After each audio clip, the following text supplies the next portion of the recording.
So she tweeted on September 14th this. Aloha, everyone. You haven't heard much from me lately. I've been gone for the last 4 months, serving on an active duty tour and deployment to Africa as a civil affairs officer. I was supporting a special forces mission to go after Al-Qaeda affiliated jihadists. Now, every single day, it was truly my honor to work with incredible patriots, experienced, focused warriors with an unwavering commitment to serve our country. We should never forget that, no matter the decisions that the politicians make or the careerists in the Pentagon make, it is our men and women in uniform who selflessly and quietly defend the safety, security, and freedom of our country every day. Now, I haven't posted much since I was gone because I was asked not to talk about my going overseas until my mission was complete.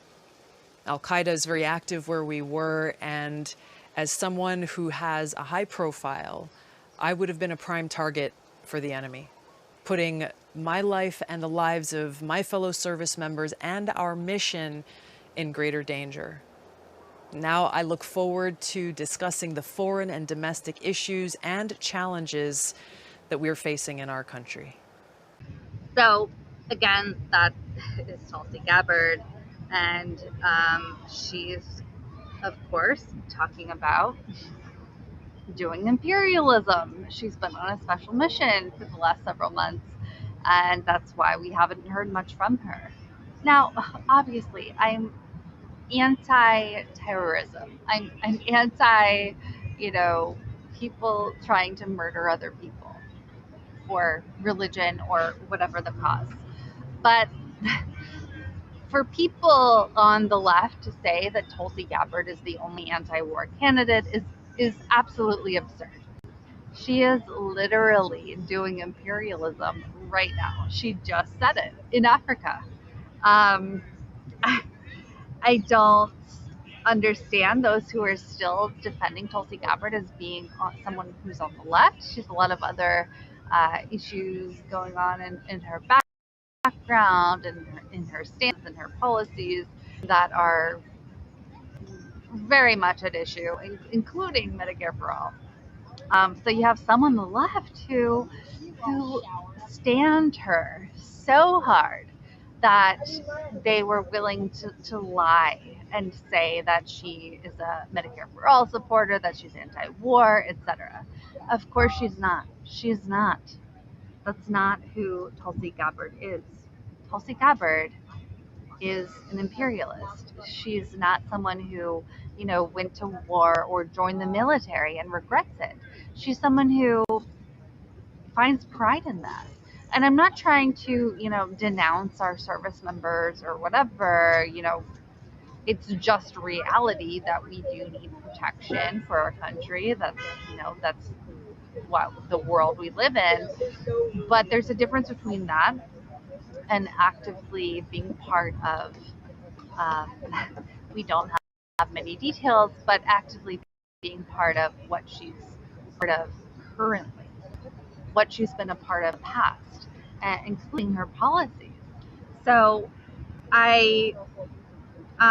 so EPS, Tom Cutts, says fighting terrorism isn't necessarily imperialism. Sure, but you have to look at our history, the history of our country. So is Tulsi being in Africa?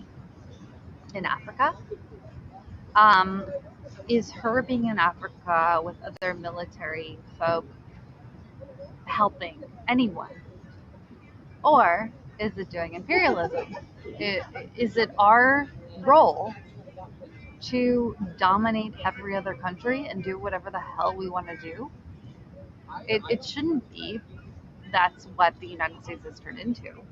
So I just don't get that point at all. Unfortunately, that is who Tulsi Gabbard is, and that disappoints me as well. There have been times where I'm very vocal about the fact that I've supported Bernie Sanders because of policy. I'm vocal about the fact that I think Bernie Sanders changed the left in this country dramatically. he's responsible for moving the Overton wind on things like Medicare and the $15 minimum wage. And I'm very disappointed in what Tulsi Gabbard is doing and what she's saying. She, on 9/11, she made an anti-Muslim, anti-Islam message. And she's simply not a progressive. She literally has been overseas doing imperialism. So I just think, there were some so-called leftists, some folks who tell people that they're progressive, who were really championing Tulsi Gabbard to the detriment of the left, I believe. I don't know that it made a substantive difference, but those lying about Tulsi Gabbard's record and the things that she believes and her actual policies, I do think did harm. And those are some of the same people on the so-called left who are lying right now about what's going on the left, what's going on with COVID, etc. So to that, I just say beware. Please beware.